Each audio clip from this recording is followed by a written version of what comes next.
You know that random NES game, Wrecking Crew, that starred Mario as a demolition man? Did you know over 10 years later it got a sequel? While being most well known for his plumbing career, Mario has had plenty of different jobs over the years. He's been a carpenter, an artist, a professional sports player, Olympic athlete, a doctor, a cement factory owner, and a soldier at one point. But today we're going to talk about the time that Mario was a demolition man.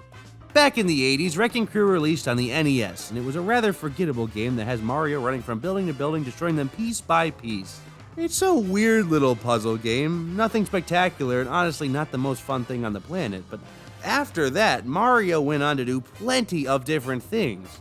You could imagine after saving the princess a couple times there would be no reason to go back to demolition, right? In 1998, Wrecking Crew 98 released on the Super Nintendo. Wait, so you're telling me that Nintendo released a Mario game in 1998 on the Super Nintendo Entertainment System 2 years after the N64 came out? Well, it's in the name.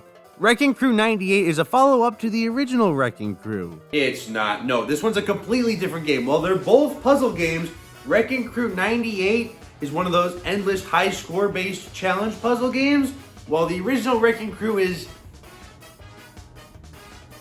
something else. But don't worry, we're not going to talk about the original Wrecking Crew from here on out. It's all 98 today. I'm just going to state it while I'm here though. I don't really like the original Wrecking Crew. It's not really that fun in my opinion. And I feel pretty comfortable saying that because let's face it, there is not a single person out there who cares if I like Wrecking Crew or not.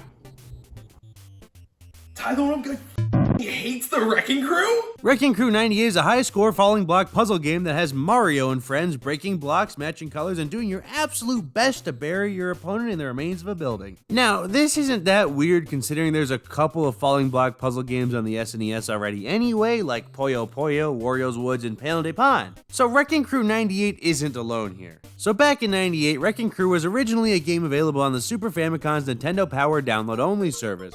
But it sounds like Nintendo wanted people to actually play this game, so not too long later down the line, the physical cartridge was released.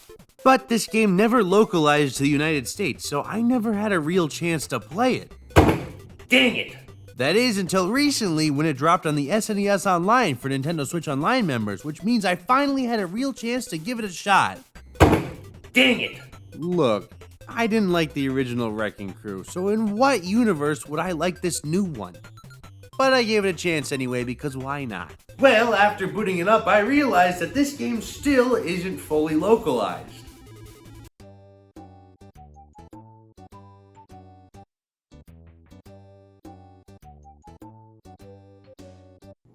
Oh no, it's in Spanish! Don't worry though, localized or not, the game provides little story cutscenes along with the dialogue, so for us who can't read this, we can follow along with context clues. And from what I've gathered, Mario sees a building that he just absolutely hates. So he confronts the lead architect and makes them watch as he destroys their lives' work. He does this 7 times and then you unlock Princess Peach and Luigi. But in the end, Wrecking Crew 98 is a falling block puzzle game, so do you really care about the story? The game has the player moving colored walls to match them up either vertically or horizontally. Your goal is to make sure your screen doesn't fill up before your opponent. To prevent that, you must match colors. The better the combos or the more colors you match, the bigger effect will happen on the opponent's screen.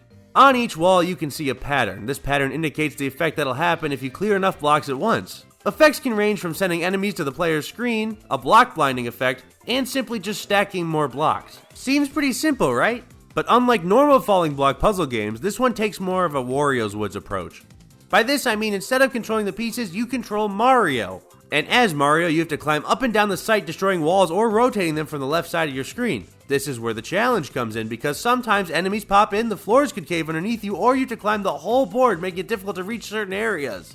Now I will say without a tutorial or any prior knowledge, it's pretty tough to understand what exactly your goal is. Not to mention, these rounds run kinda long. Like each game, if you and your opponent know what you're doing, typically lasts a solid 5 to 7 minutes. Also, it feels tough to get around, and sometimes it feels like even if you get good combos, you aren't really doing any real damage.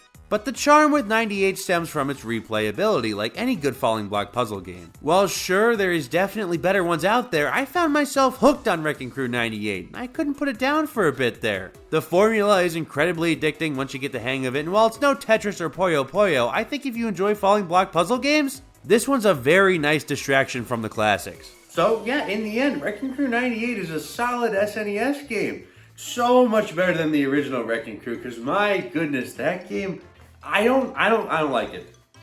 I'm sorry, I'm just putting it out there. I said it before, and I'm gonna say it again, because again, who out there is gonna care if I like the original Wrecking Crew or not? Not a single person. With that, I'm gonna go head outside, get some fresh air. It's been a while since I've done that.